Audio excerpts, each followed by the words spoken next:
Welcome to the 24th episode of Dialogika. I'm Stephanie Dankrizan. And I'm Sweden Lee. And this week we're going to talk about representation in pop culture.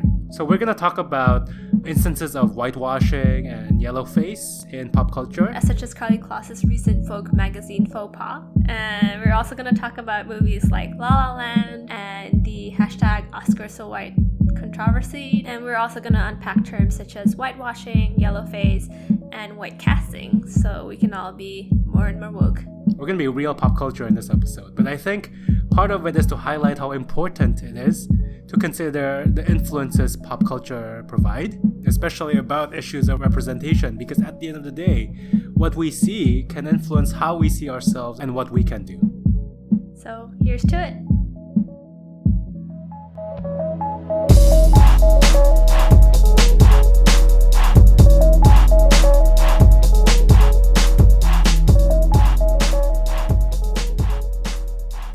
So the most recent example of whitewashing or yellowface in pop culture was Karlie Kloss's feature on the latest issue of Vogue, their quote-unquote diversity issue, which is supposed to be on the newsstands soon. Like, only the pre-images came out and it's already causing controversy.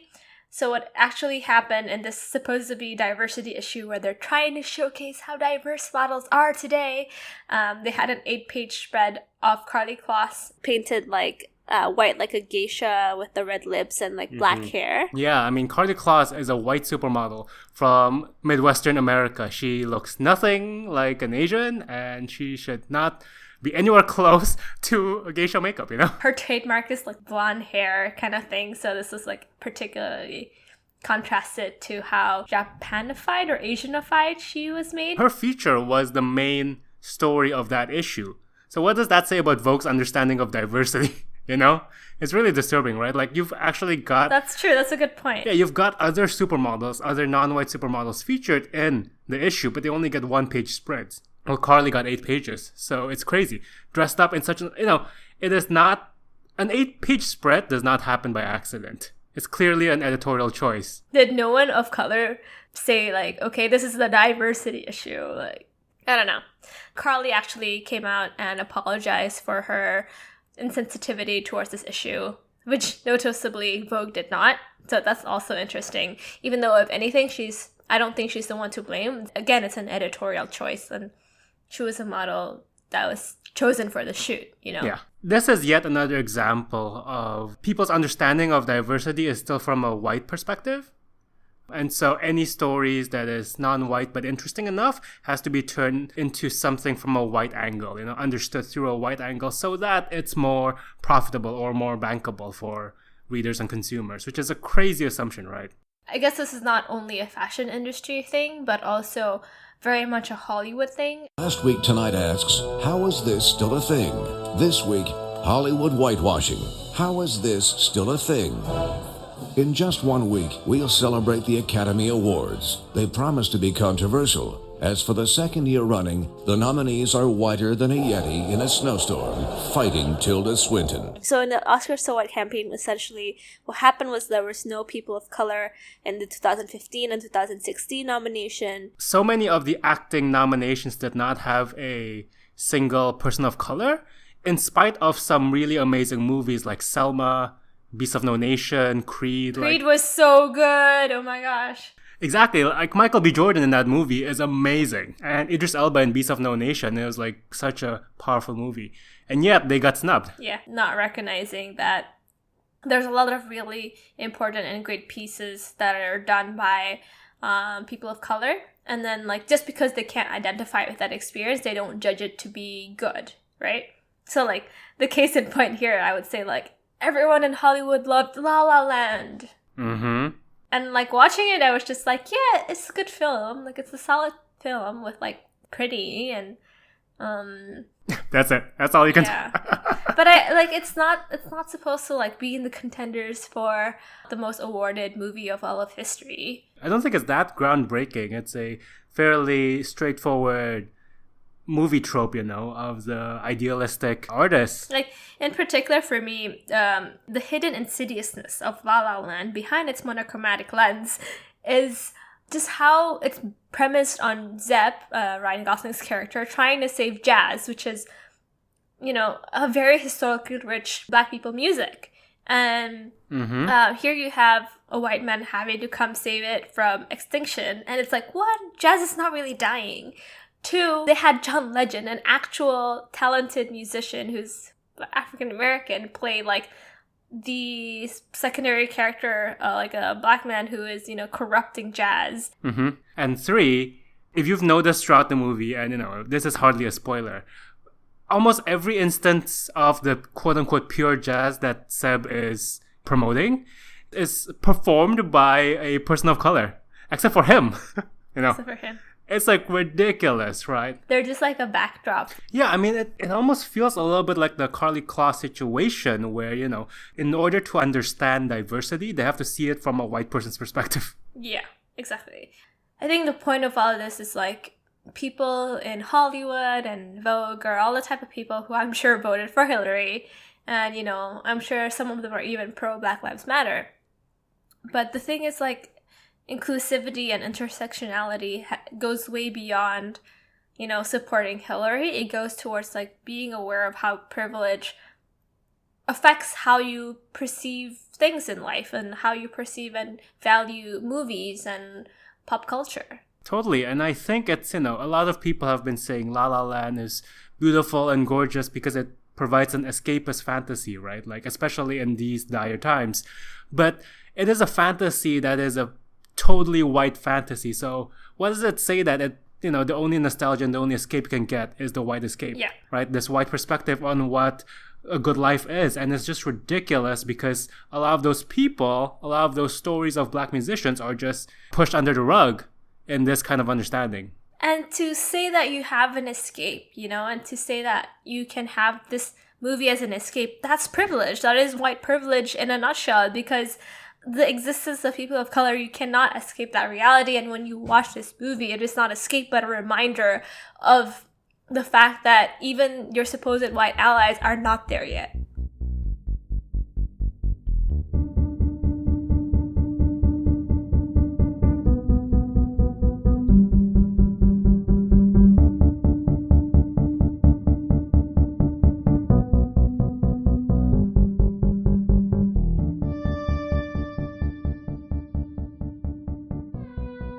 So now that you have our righteous rage moment, we'd actually like to try unpack a lot of topics to give you more of a background on what we're talking about and what we referenced in our previous part of our rant that we haven't yet unpacked because we ranted.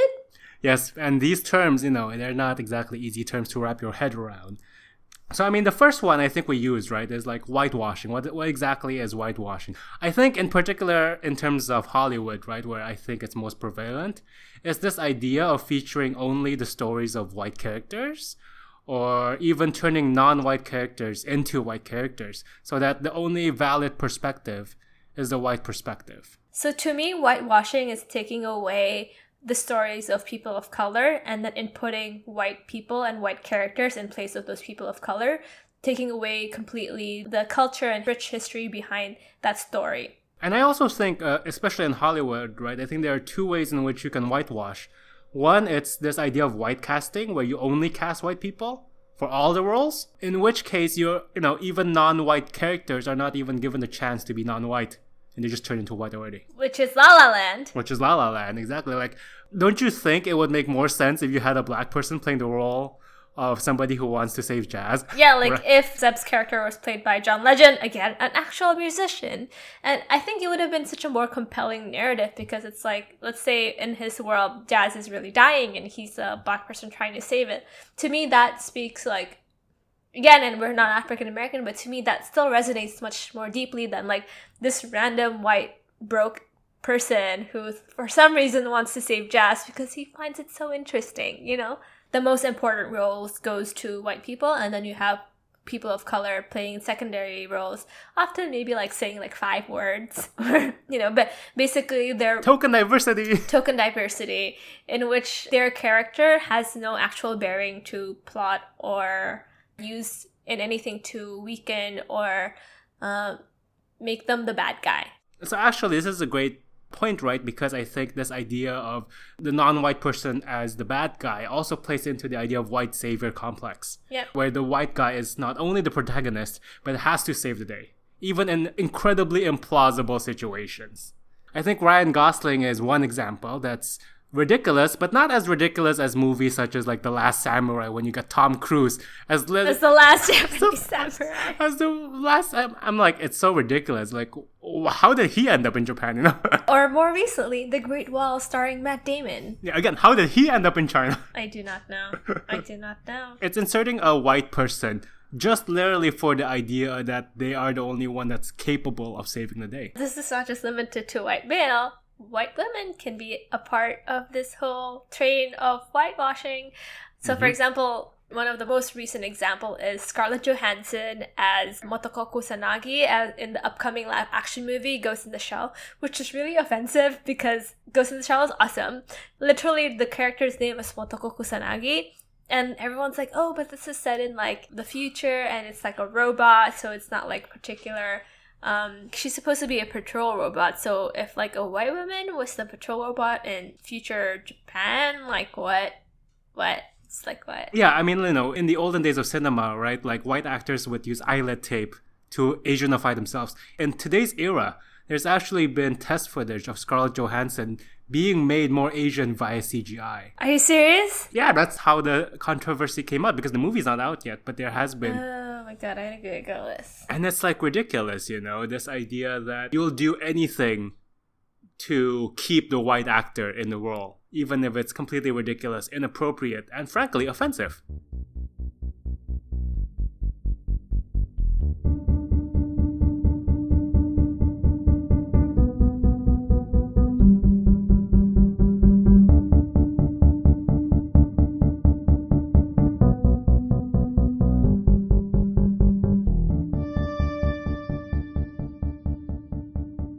This is a classic case of yellowface, which is turning a white person into an Asian person by any means, whether that's eyelet tape in the past or CGI in the modern day. Yeah. You know, a lot of instances of yellowface is about reducing the Asian experience into some sort of caricature. Yeah. So, I mean, these portrayals of yellowface in cinema, bad enough that they're in these popular movies, right?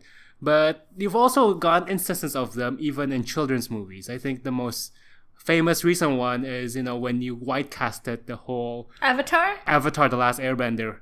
Literally everyone is, like, all the protagonists were white, and then the quote-unquote bad guys were all Middle Eastern or Indian. In the cartoon, everyone was, like, Asian Inuit. Are you serious? Yeah, I found it so weirdly stark that they chose white actors to play the protagonists. And these were not even, like, Asian passing white actors or whatever. These are, like, clearly white. You mean as Asian passing as Emma Stone is as Allison Ng in Aloha? Yes. She played a character called Allison Ng who's supposed to be half Asian.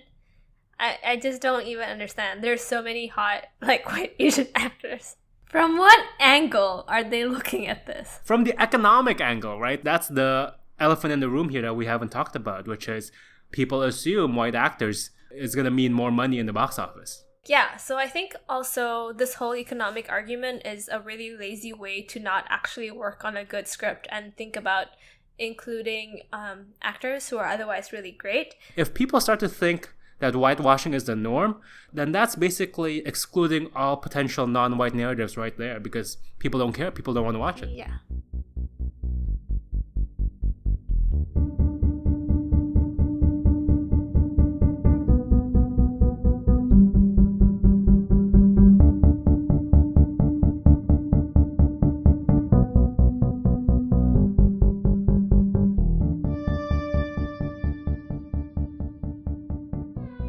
We do have to commend the Oscars this year because, you know, they've really reacted well to the backlash of Oscars So White from last year and nominating really compelling non-white narratives into the Best Picture categories, you know. So good on them. And, you know, I'm really excited. And I really do hope a lot of these movies come out in Indonesia because I really want to watch, like, Moonlight. Yeah, Moonlight is not happening in Jakarta, let's be real. Moonlight is a coming-of-age story of a young gay African-American in the streets of Florida. So, suffice to say, it's going to be unlikely that it will come to Jakarta theaters. But it is getting a lot of accolades and critical acclaim, and it is up for Best Picture, and I really do hope that it will win over La La Land. Although I haven't yet watched all of the movies from this year's Oscar, I have to say when I've watched all of the trailers, all the ones with like Lion, with Dev Patel, Moonlight, and Hidden Figures seems a lot more compelling and more interesting, and brings out a whole new different perspective that is just not there in La La Land. All of this discussion about representation in pop culture, and some people, some of our listeners might be thinking like, why should we care so much about pop culture? It's just entertainment, right? At the end of the day, it's not just entertainment though. We can all remember the movies and the films that influenced us as we're growing up, whether they're children's movies or adult movies, The movie that I think really spoke to me growing up was Mulan, because when she was Asian too, she was completely... She looked like you. Totally badass. She looked like me-ish. I mean, I'm Chinese Indonesian, she's Chinese. I was pretty tomboy as a child. She is really tomboy. But more than that, I think she was the first Disney princess to, own her life and like really take advantage of taking control of her life. And not only did she, save her father, but she basically saved the entire country. She like went through all this terrible training and beat all the men and being the most competent soldier. And it really felt like it taught me that I can do and be anything in my life and like be strong and like powerful, but also like not forget where I come from. Mm-hmm. And being like, I probably can't identify with Elsa and Anna, princesses from like a Nordic country, but like to me, like when Mulan came out, I watched it like I'm sure like 8 times in 2 years. That was how important it was to me. Mm-hmm. It was formative, right? Like I didn't feel like I had to be princessy. Like I felt like I can be someone who is defined by what I do and what I fight for and what I stand for, instead of like marrying somebody or like existing as a princess, which I never understand. Like, what's the appeal of being a princess? You're just there, born into like a particular thing. I think with Mulan, you can see that you can take control of your own life. Yeah, and I think that's why representation is so important, right? It's giving young people narratives in which they can identify and can motivate them and like give them this idea that they too can achieve everything. Like, it's not just the white man that saves the day, but you can save the day. And it shows you that you are powerful and that you can take on like other things in life.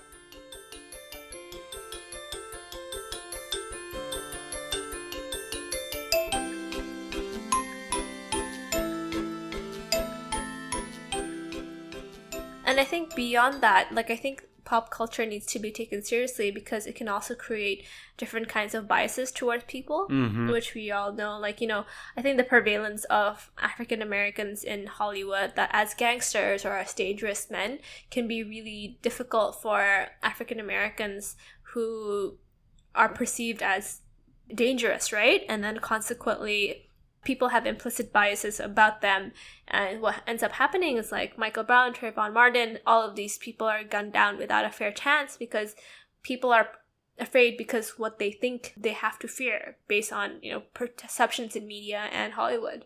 Exactly. Like if every day you're watching a television or film and you only get one perspective of a person that is negative, you're obviously going to be scared of them, and that has real physical implications to that individual. And for example, with Karlie Kloss and like fashion models, I know a lot of young girls that are young, impressionable teenagers, especially women of color, are always like, oh, but I'm not skinny, I'm not like white, I'm not beautiful. And like they have this image that to be white and blonde, like Karlie Kloss, is to be beautiful, right? Mm-hmm. And it's really damaging to a lot of people's self-esteem, which results in bulimia, anorexia, and self-harm. Mm-hmm. So pop culture is really important because it does define a lot of things for especially young people. And I think being a teenager is hard enough, like discovering that you are mortal and discovering, well, that was my particular challenge as a teenager, but just growing up and like with all those hormones and just like becoming a person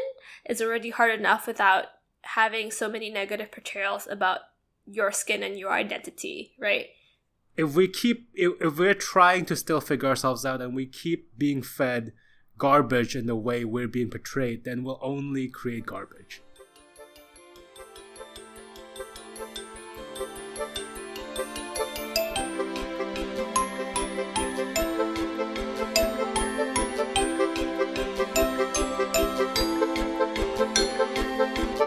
they're simultaneously criticizing the kind of pop culture that has pervaded, but also imploring those who are working in pop culture to aim higher, to tell better stories, and, really understand the responsibility they have as people who create the kind of media that we consume, Thank you so much for listening to us this week. We hope you kind of took away something from it.